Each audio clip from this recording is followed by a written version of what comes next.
My name is Sebastian Markman. I work as growth and partnerships at the community, which is just sort of a fancy name for what we call new business development, right? Basically bringing in new clients into the agency, also growing relationships with existing clients, of course, trying to grow scopes, things of that nature. And then, any other partnerships that we like to do, and that could include pro bono efforts, cause related efforts and things like that that are also very important to our agency.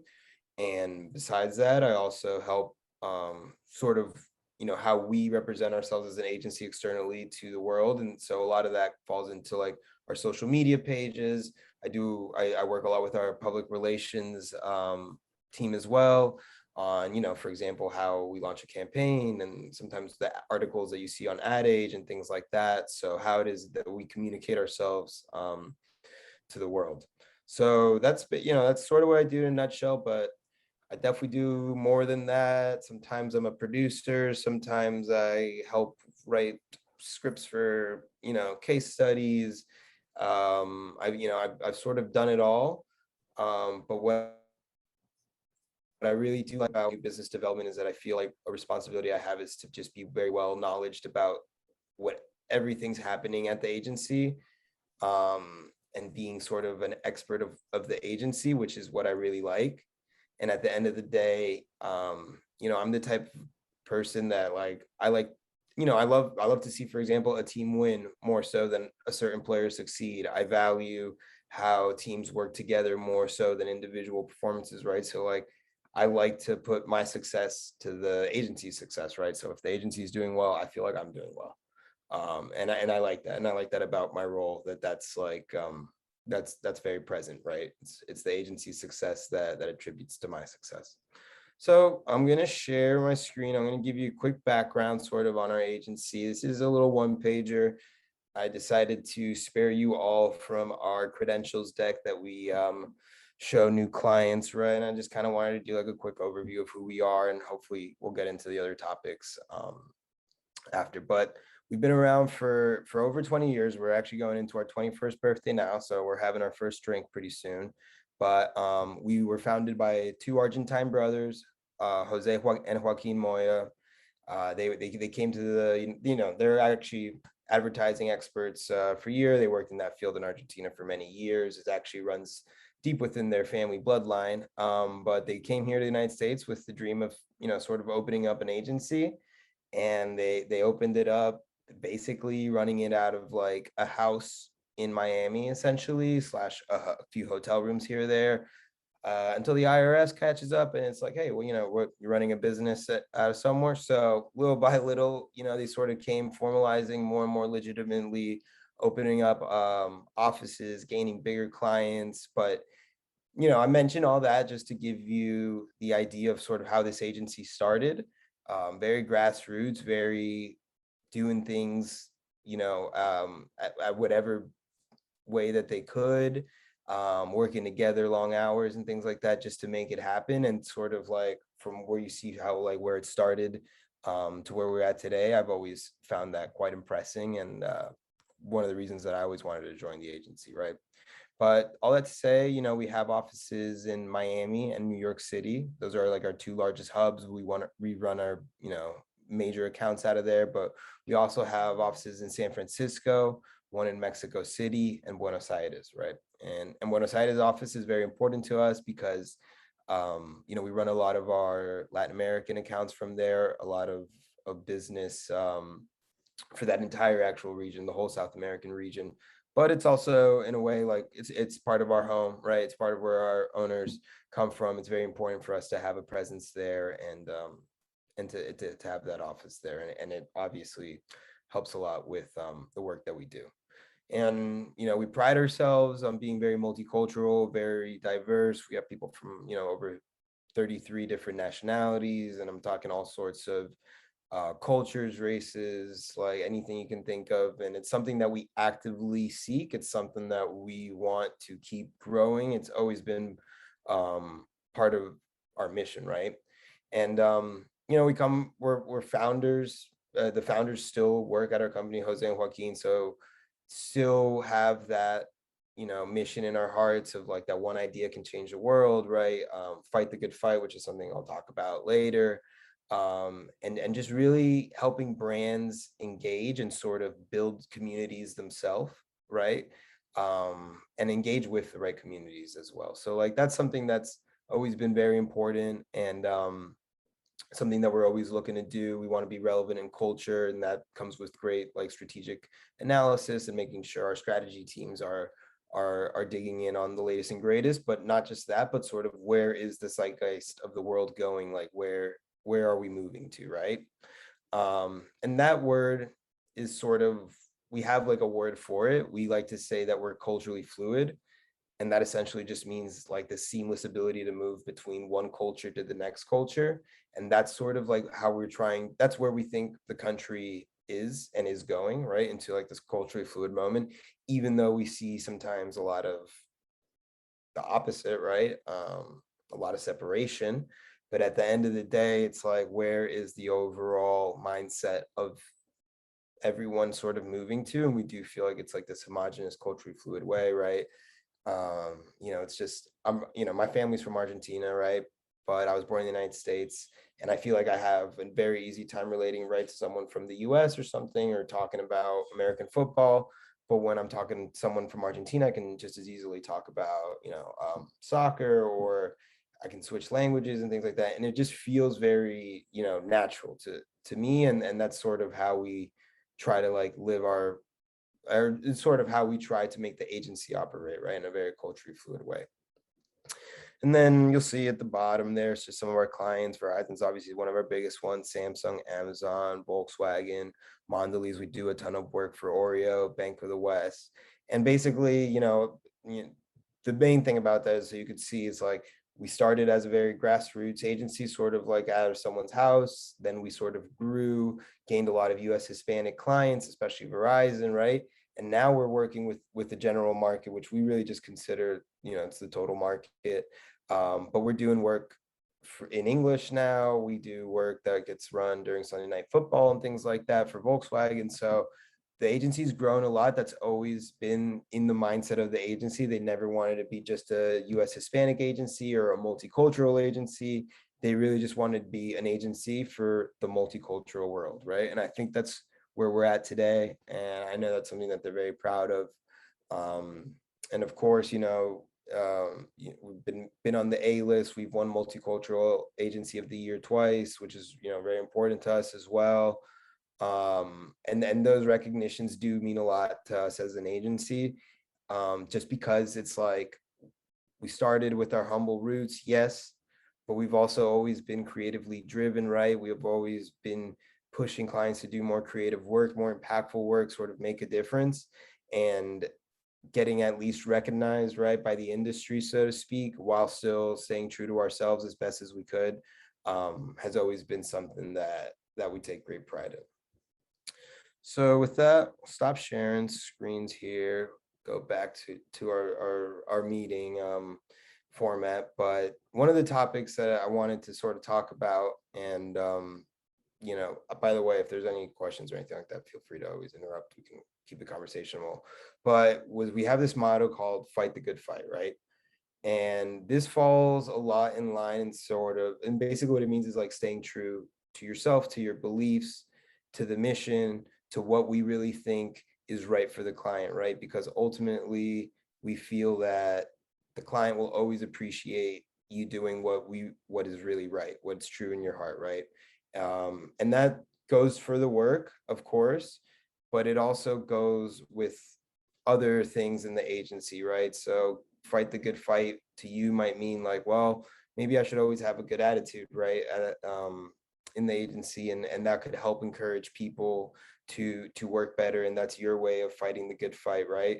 But it really just means sticking to your guns and what you think is correct. Now, let's be real, right? We work in advertising. We work with clients that are very demanding. You can push and push for the idea that you think is correct, but at the end of the day, there's many times that it's a losing battle, right? You're not always going to win it. Sometimes you're going to end up doing work that obviously we're proud of, but the client had a few changes here and there, and it's not exactly what we wanted, but it's important to always ask ourselves, right? Did we fight the good fight? Did we really push for what we thought what was right the whole time? Not give up, not take the easy way out. Um, it's like even if the client has changes after meeting, and then maybe it takes the account person to give him one last call on the cell phone, be like, yeah, I think the meeting went great. Just what do you think about this? And seeing if that could maybe, influence things to go the right way. So that's something that's always been really important to us. It's like our sort of our battle cry, always pushing for great creative, right? Because we really do think that like a way to, or one of the main ways to break through all the clutter of advertising, right, is to have some type of creative that gets people attention, right? This could be something obviously comical, interesting, and witty with some of the work that we've done recently with Oreo, for example. Thinking about things that we did we did like a camo pack for Oreo thins, right? So basically it's like an Oreo pack that looks like something different. I'll give you an example, like Jolly Green Giant vegetables. And it's basically a way to hide your Oreos from your kids. So, that idea is obviously like, it's witty, it's funny, it's creative. It definitely breaks through the clutter sometimes of like what's out in the world and catches people attention. All the way to creative ideas like, things that we did even for pro bono clients, like what we did for Vote Like a Madre. So basically that was just during this election year, told people to vote like a mother, right? What is it that you really want for your kids? Do you want to support a candidate that doesn't really care about climate action, doesn't really care about what the planet's going to be like in a few years? Or do you want to vote for a candidate that does have that at least in their priorities? So it wasn't really a political ad or anything like that. It was simply telling people to vote like a mother. Obviously is in Spanish because it was Vote Like a Madre, but this was a great example of an ad that, yes, it was in Spanish, but it was really meant for the total market. It comes based off an insight that Hispanics mothers' number one concern during the election back in 2020 was the environment, climate, and what candidates were doing to help that. So with that insight, it's like we figured, how is it that we can reach this demographic and get them to take action, right? So that's sort of the nature of where we're at today. Like I ask my friends who aren't in advertising, right? Like they don't even look at ads on TV, really. It's like as soon as a TV ad comes on, they pull up their phone, right? Um, it's like you're competing with like scrolling through Instagram and like Instagram ads, and then your Spotify ad and all these ads on your computer that we like already trained ourselves to not look at, right? We're sort of overstimulated with like communications and just all these messages and discount prices, and it like turns your brain kind of numb to it, really. And I speak like that, more so the average consumer and things like that. Like I pay more close attention to these ads and things because I work in the industry, but I know that the average person is like computing ways in their brain to ignore those messages, right? Or trained to do so. So it's like, how do you break through the clutter and get someone to pay attention? All that being said, Instagram ads seem to work wonderfully well somehow. They're always on point. I got the sweater on there. I've been falling for those left and right. So I, take everything I say with a grain of salt because another important factor in everything that is advertising is like, can you reach the right target, right? Can you reach the right target with the right communication? And that all falls into like what everyone does in like the media world and the connections world. And I'm not an expert in that field, but it is kind of getting crazy how focused and hyper focused ads are getting, and it's like everything's sort of catered to you, and it's definitely a little crazy. um but that being said, it's actually, to me, it's like the opportunity there at least is like you can hyper focus your ads to the right demographic that you want to reach, in essence making your message more effective. And it allows for a lot more opportunity for smaller brands to get involved that don't have the budgets of the big brands. And especially if anyone's interested in like nonprofit or brands or organizations that take a stand for something better and make a difference.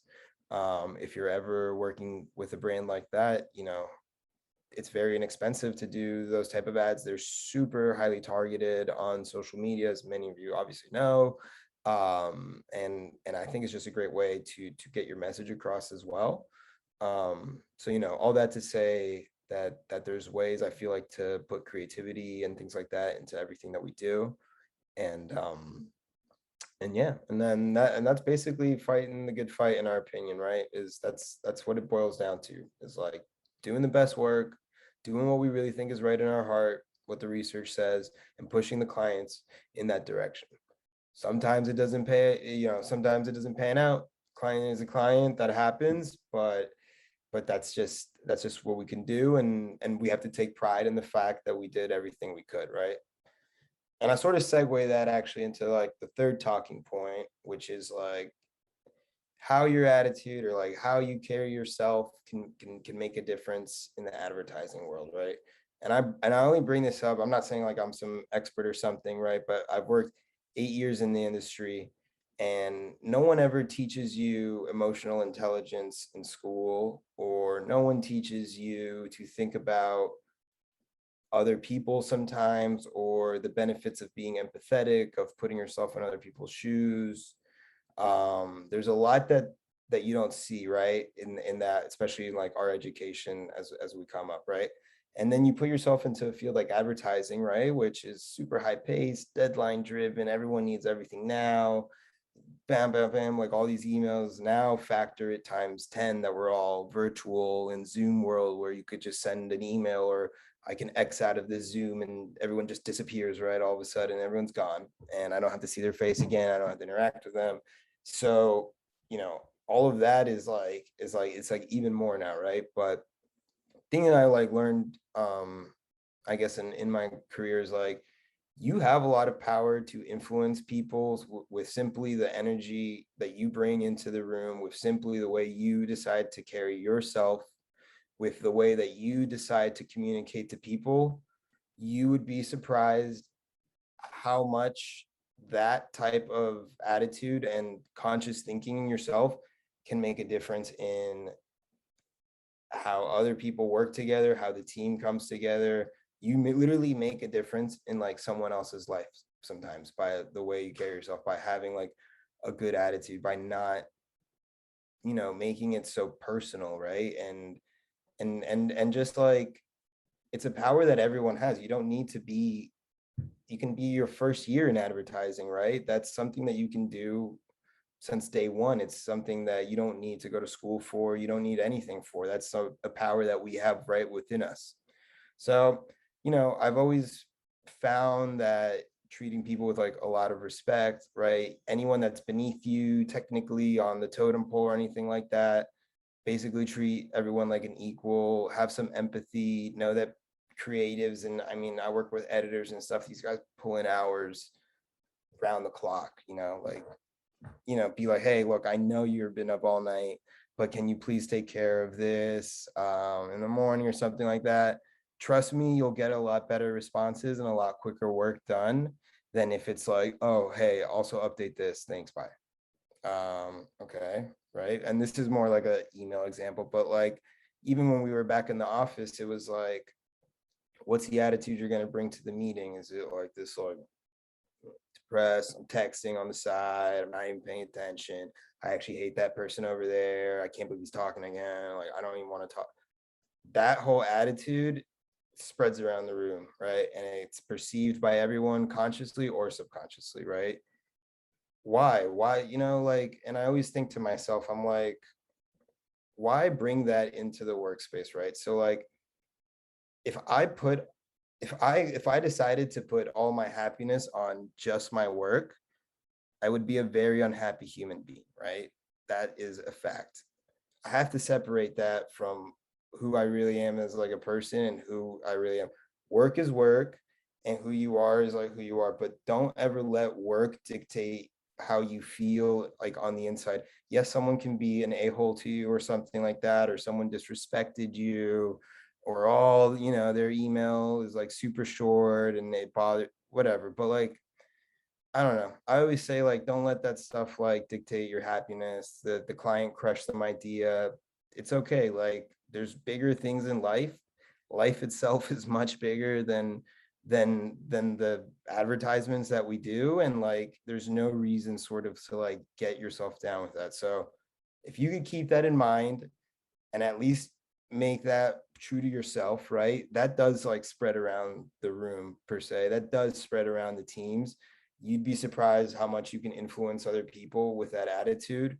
Um, and like also like killing people with kindness, right? Like when someone's just like super aggressive over email or super aggressive even in real life, like just stay calm. Like, it's like I'm not gonna let your immaturity or insecurities or whatever's going on in your head like bring me down, bring this team down. I'm not allowing it, basically, is like what you have to say. And like that, you'd be surprised the other person's like, because people are self-aware pretty much. They're like, they know they're being like a-holes, right? And if you don't, and if you sort of like keep calm, keep always reacting, kindness and stuff like that, you really, they're like, damn, this person's like better than me as a human, because like they're just like, they don't care. Like they really are about just like getting the work done, and they're not gonna let me get them down. And like it really, you'd be surprised how they take themselves down a notch. Even more so than if kind of get back attitude or something like that. And I don't mean like kill them kindness, like do everything they say and just be like no, it's just like always react, let's say calm, be like, okay, well, I understand you're upset. Is there some more information you can give me? Or I don't know, something like that. Just like it's like it really is like that. And I guess it all comes back to like, I remember being like my first year on the job working at an agency called Marca in Miami. Bless them, I do love them. We were working on like a TV spot we were doing, and like, well, I suffered from anxiety like my entire life. So like I was a nervous wreck throughout like most of my career in a way, because like advertising's so nerve-wracking, right? And I was like sweating before this meeting, and the client, we were going to have a $2,000 overage that we had to send to the client. And I was thinking like, oh, this client's never going to pay the money. Like we're screwed. Like, what do we do? And like, we was working with a senior producer, and he's like, looked at me. He's like, dude, buddy, like, relax. We are not curing cancer here. We're not saving lives. No one's blasting off into space. We're making a freaking TV commercial. This client has money. They're either going to pay for it or they're not going to pay for it, and we're either gonna make a good spot or it's just gonna be another shitty spot. And like, it's not a big. He's like, we're all like, he's like, watch, the world will keep moving. This client will forget about it in a week. Everything will be okay. No one's gonna even like care. And this was a very senior producer. He's worked on all sorts of spots, Super Bowl spots, like you name it, right? And I was like, shoot, you're right. And lo and behold, client paid the $2,000 overage. It really wasn't ever a problem, never been brought up ever again. Spot came out fine. Everything was perfect. Not a big deal. And I literally was like, damn, this guy's right. And I noticed that throughout my entire career. I was like, yeah, the world never really does end, right? And it's like, it's never really that serious, right? So if it's just making ads, like you can't put so much importance on it into yourself. You have to remember that, sort of keep that message going around throughout the team in a way. Like I guarantee you, everyone in like the company, at least 95%, we're all hardworking people. We all want to do a good job already, like naturally in our hearts, like that's within us. So putting more pressure, fear, anxieties on people, you're really just like pushing back the already this natural ability that we have to like do a good job. So like build people up, right? Remind them that it'll be okay, right? Those are great things that we can do. And that was like, I'll never forget my producer that did that, because it kind of like from my career, like that point on, was sort of more how I carried myself, right? And like, and to that point, I guess always the last thing, it's like, I'm like, let's have fun.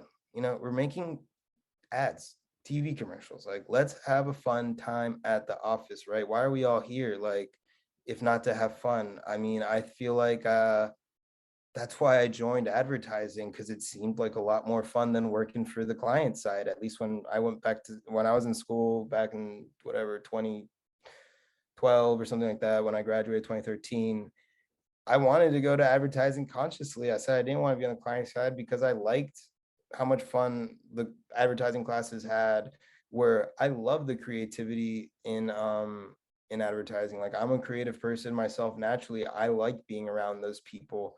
I like getting to talk to creatives and seeing their different side projects and things like that. Like, these are the people I enjoy being around. I enjoy being at a shoot, right? I chose to do this because it's fun at the end of the day. Like, it is fun. And I hope that like we all as industry people sort of like carry that on. Like, let's have fun. I'm telling you, like, it's gonna produce better work over time. It's only gonna lead to better things, I feel like. So, you know, all that basically to say is like I just really do feel like your attitude or how you carry yourself or how you view things carries a big influence to others. And it's like that one thing that we can all do ourselves right now. Like, we all can do it now if we wanted to, and if we put our minds to it and we really put our heart to it. That's something that we have the power always. No client, no boss, no nothing can take that from you, right? And like, it's important to just keep that in mind. And I don't feel that gets like brought up enough, or sometimes we forget it. And it's really that's part of me fighting the good fight. I always have said that to myself, like, that is part of my good fight, is doing that. And sometimes it's hard. Some days I'm like, I hate this. Some days I'm like, I need to go find a new job, blah, blah, blah. But I try to nip that in the bud, and just look forward to being happy. Like, we are so blessed in life. I would try to wake up every day and just say thank you, literally, like out loud. Just be like, thank you, I'm alive. Boom, perfect, grateful, like the sun's out. Like, we're lucky to be here, really. Like, that's the only power that we have, is how we like carry ourselves. So I say that because I notice always sometimes people get so down and like, oh, the client killed their idea. This sucks. Like, this like so bad. Like, and I'm like, that's not so bad. It really isn't so bad. Like, and like, let's also have some fun, and like, let's be nice to each other. And I guarantee you we'll get great work out of it that way. So yeah, that's pretty much my spiel. I thank you guys actually from the bottom of my heart for attending. And listening. And I hope that there's a way, Albana, you can pass my email along also with everyone too. Really be happy to like have any type of communication, things like that. And if you're ever interested in joining the community as well, we are always hiring. In fact, we're hiring quite a few people now, so it's a good time. But yeah, I guess can I open it up for questions if anyone has? Yeah, I actually had a ton of questions as you spoke. I kind of jotted some things down, but I'll let everybody kind of like popcorn around since I see some like familiar faces in the little gallery. But I think what you mentioned, I'll start from the top, right? So you mentioned the community just being very involved and just like very deep into the multicultural aspect of it. And I think a lot of brands are really finding a lot of value in that. And as someone that is an international student in the program, I think a lot of us are trying to find different representations of ourselves in the ads that we may not have seen. So I think that's great. So I kind of wanted to know, just from like the community standpoint, as like an agency, when you guys are looking for team members to join your teams, what are you looking for in a sense of just like knowledge of that culture? Or does the community, is a community like an agency that really values international feedback or just some persons to join the team? I was kind of interested in hearing that. For sure. And then like, I mean, this is the way yes, the agency is looking for just probably the biggest, broadest spectrum of humans that we can possibly accumulate is our goal. But in my opinion, it's like the more people from different walks of life that you can gather, the better that our ideas, the better that our insights, the better that we can relate with different clients and things like that. Like, it really does affect like the work, I think, in a positive way, right? And there's just like it's so much like in advertising, it's like we literally, especially like back in the day, it's like we pigeonhole humans so much. It was like, oh, this is just like the Hispanic demographic, and all of them watch Univision and listen to Daddy Yankee. And here's the African American demographic, and it's all like whatever, it's all the same thing. And it's like that is not the world, right? It's like that is not how humans interact. It's such a stereotypical way of viewing people, like, I don't know, it's just I always like it's like people say Asian American. What does that mean? Like, is a Japanese person the same as a South Korean person? Like, what are you even talking about? Like, does that include people from India? Uh, like, and then we use that term in advertising, like, oh, this is for the Asian American market. To me, it's like, and then we have like one person that like happens to be, born here and like whose parents are Chinese. And it's like, hey, you're on this account. It's for the Asian American market. You probably like you're the one that should no, like that to me is like completely unrealistic way of like viewing it. And that's why agencies should push to get even more broad, more expansive. Like, I always view like, I mean, I love music, so I always try to relate everything back to music. And one music genre I love is hip hop, right? Is hip hop in the United States the same as hip hop in the UK? Absolutely not. It's like completely in a way different. There's a lot of similarities, cross references, a lot of collabs, all that great. But if you really like look back to it, it's like completely comes up a different way, right? And it's like that to me is always like such a cool thing that you see how a culture influences a style of music, right? And it takes it into whatever ways that it took it. And then you see like maybe, for example, like the American way of where it's taken it. God forbid, sometimes I don't love it nowadays, but still, whatever. And it's like that to me is like that, and to your point, is like that international aspect to it too, right? It's like where you come from in the world. But you know, there's no perfect agency. It's not going to be like, the United Nations rainbow every time. So I think it's also important to show that you're a person that is empathetic so that you can actually put yourself into someone else's shoes, right? Um, I don't want to get too political or something, but like, can you really understand what someone is going through that wasn't born in your life, or like some, or in your place, for example? I mean, I'll give you an example. I always hear, I have friends, like I grew up in Boca, I did high school there, right? Before that I grew up in Puerto Rico 8 years, so I have like all sorts of friends from all sorts of walk of life, right? And I hear a lot of times people that they're like, oh well, yeah, it's like United States was racist back in the day for sure, but now it's like everything's sort of pretty much equal, and like, whatever, everything happens sort of equally. And I'm like, you really think that? To me, that's like the biggest BS like of all time, right? You can never think that every situation that someone that was born with black skin is going to have the same as yours, because it's not the case.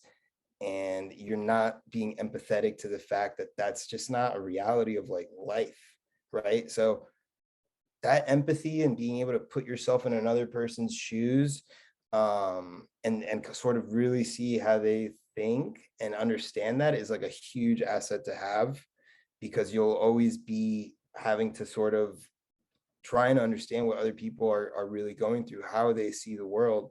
And that can go for the opposite, right? To like, how does someone that is maybe racist or something like that, or like that stereotypical America, how do they view why do they view the world like that? Well, can I understand it, or is it just like, do I just want to view them as like the enemy, right? Or can I really see what it is that they're seeing and understand that they were raised wrong and society is wrong and things like that?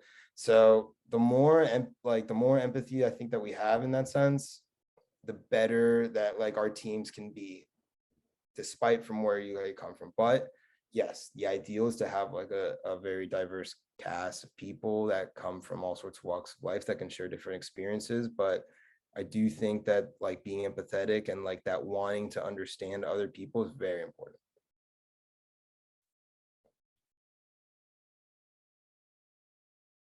I don't know. I hope that answered somewhat your question.